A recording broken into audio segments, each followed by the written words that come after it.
दुनिया में धर्म कई हैं, लेकिन एक धर्म ऐसा है जिसने दूसरे धर्म की रक्षा के लिए खुद को तो बलिदान किया ही, बल्कि उनका पूरा परिवार भी बलिदान देने से पीछे नहीं रहा। सिख कौम हमेशा बहादुरी और सेवा के लिए जानी जाती है। सिख शब्द की उत्पत्ति ही शिष्य से हुई है, जिसका अर्थ गुरु नानक देव जी के शिष्य से था, अर्थात गुरु नानक देव जी की शिक्षाओं का अनुसरण करने वालों से है। गुरु नानक देव जी सिख धर्म के पहले गुरु हुए और प्रवर्तक हुए हैं। सिख धर्म में नानक जी के बाद 9 गुरु और हुए हैं। आज के इस एसएनए में हम बात करेंगे 9वें गुरु, गुरु तेग बहादुर जी की, जिन्हें हिंद की चादर कहा जाता था।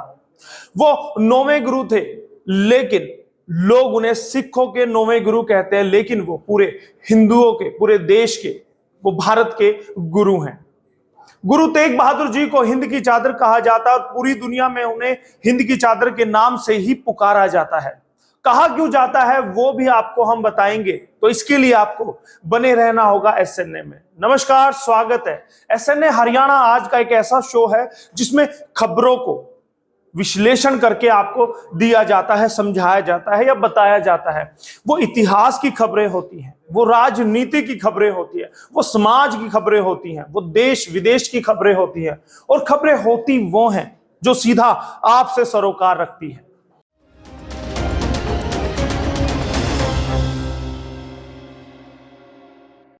सिख इतिहासकारों की दी जानकारी के मुताबिक गुरु तेग बहादुर जी का जन्म विक्रमी संवत 1678 के 5वें वैशाख के दिन हुआ था।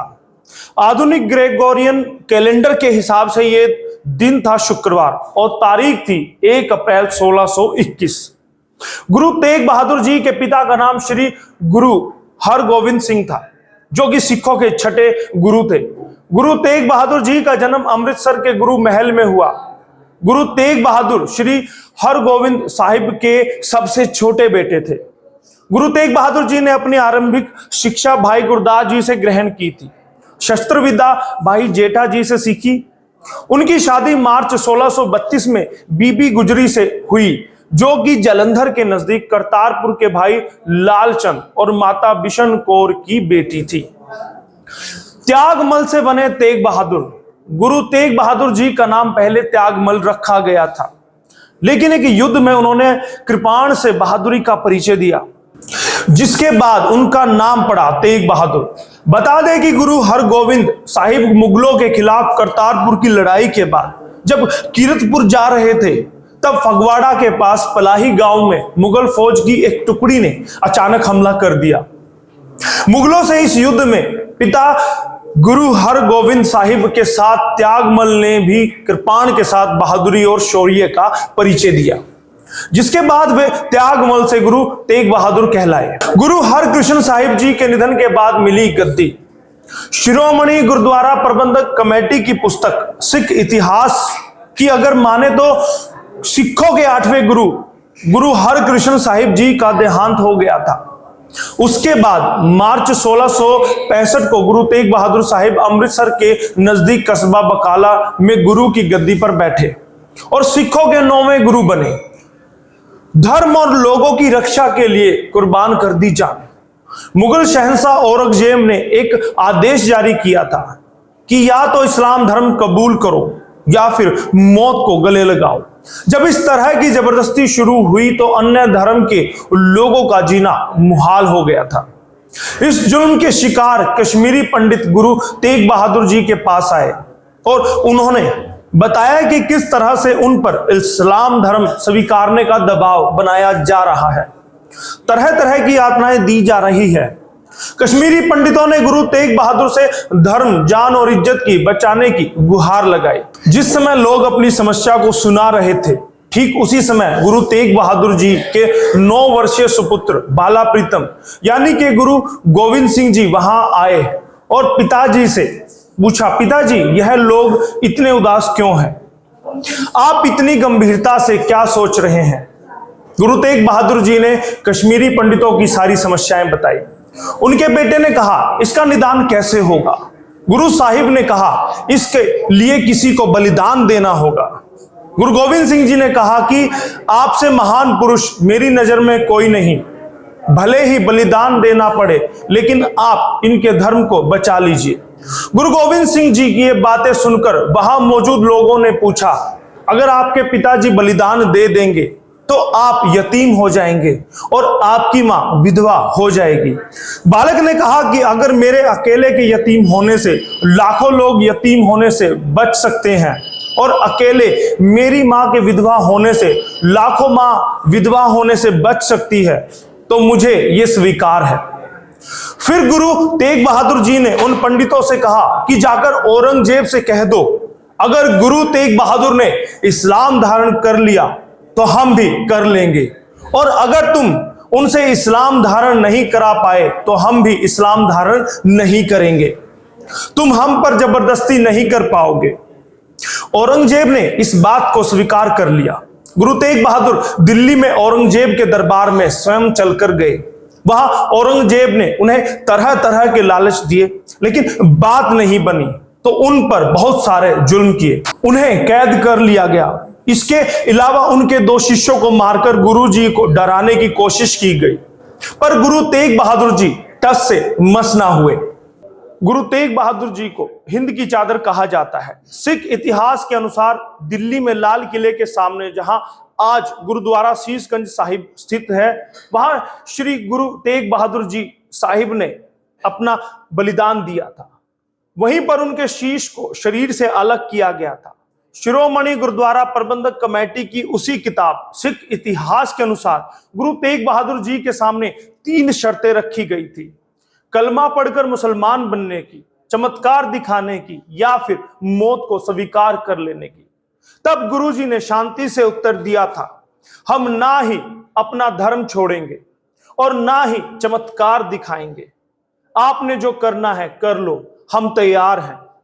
सिख इतिहासकारों ने जो किताब लिखी है उसमें यह लेख मिलता है कि समाने के सैयद जलालुद्दीन जल्लाद ने अपनी तलवार खींची और गुरु जी का सिर तलवार से अलग कर दिया।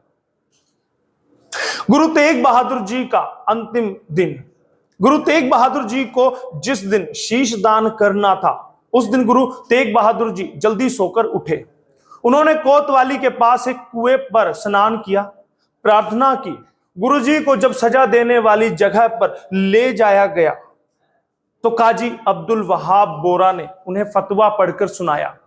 जल्लाद जलालुद्दीन उनके सामने नंगी तलवार लेकर खड़ा हो गया। उस समय आसमान में बादल छा गए और वहां मौजूद प्रत्यक्षदर्शी रोने लगे थे। गुरु तेग बहादुर जी ने अपने दोनों हाथ उठाकर उन्हें आशीर्वाद दिया। जैसे ही जलालुद्दीन ने गुरु तेग बहादुर जी का शीश शरीर से अलग किया, भीड़ में सन्नाटा छा गया।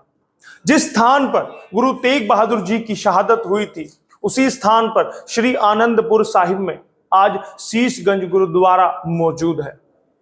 गुरु के शिष्य जेता दास उनके कटे हुए शीश को दिल्ली से 340 किलोमीटर दूर आनंदपुर ले गए और उनके 9 वर्ष के बेटे गोविंद राय को दे दिया।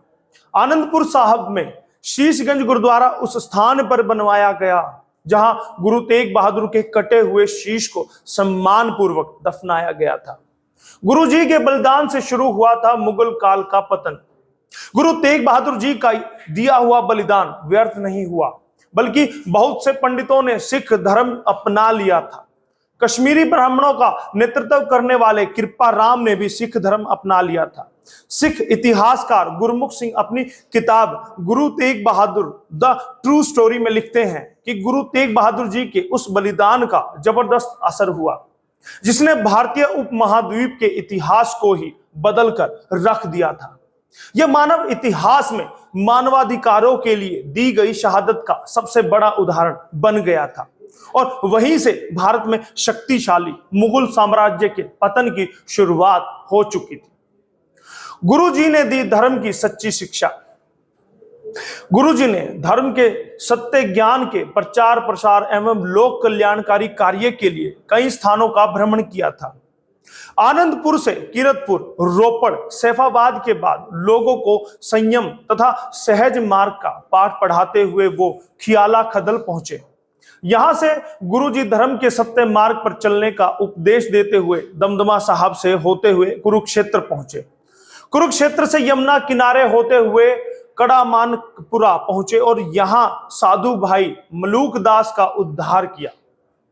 यहां से गुरुजी प्रयाग, बनारस, पटना, असम आदि क्षेत्रों में गए, जहां उन्होंने लोगों के आध्यात्मिक, सामाजिक, आर्थिक उन्नयन के लिए कई रचनात्मक कार्य किए। आध्यात्मिक स्तर पर धर्म का सच्चा ज्ञान बांटा, सामाजिक स्तर पर चली आ रही रूढ़ियों, अंधविश्वासों की कटु आलोचनाएं तक उन्होंने की। सहज कल्याणकारी आदर्श स्थापित किए। उन्होंने प्राणी सेवा एवं परोपकार के लिए कुएं खुदवाए, धर्मशालाएं बनवाई और इसके अलावा भी लोक कल्याण के परोपकारी कार्य उन्होंने किए। लोगों को सद्मार्ग की शिक्षा देते हैं गुरुजी। गुरुजी की लेखनी लोगों को सद्मार्ग की शिक्षा देती है। गुरु तेग बहादुर जी की बहुत सी रचनाएं गुरु ग्रंथ साहब के महला 9 में संग्रहित हैं। उन्होंने शुद्ध हिंदी में सरल और भावयुक्त पदों और साखी की रचनाएं की। सन 1675 में गुरुजी धर्म की रक्षा के लिए अन्याय और अत्याचार के विरुद्ध अपने 4 शिष्यों के साथ धार्मिक और वैचारिक स्वतंत्रता के लिए शहीद हो गए। उनके अद्वितीय बलिदान ने देश की सर्वधर्म समभाव की संस्कृति को और सुदृढ़ बनाया और धार्मिक, सांस्कृतिक, वैचारिक स्वतंत्रता के साथ निर्भयता से जीवन जीने का भी मंत्र दिया। नमस्कार, बहुत बहुत धन्यवाद। एसएनए का ये रिपोर्ट आपको कैसी लगी हमें जरूर बताइएगा और हमें किस विषय पर अगली रिपोर्ट बनानी चाहिए वो भी हमें बताइए। आज की रिपोर्ट लिखी थी पूनम दुबे ने और कैमरे पर थे दीपक। बहुत बहुत धन्यवाद। आपका दोस्त, आपका होस्ट यशपाल कंचे।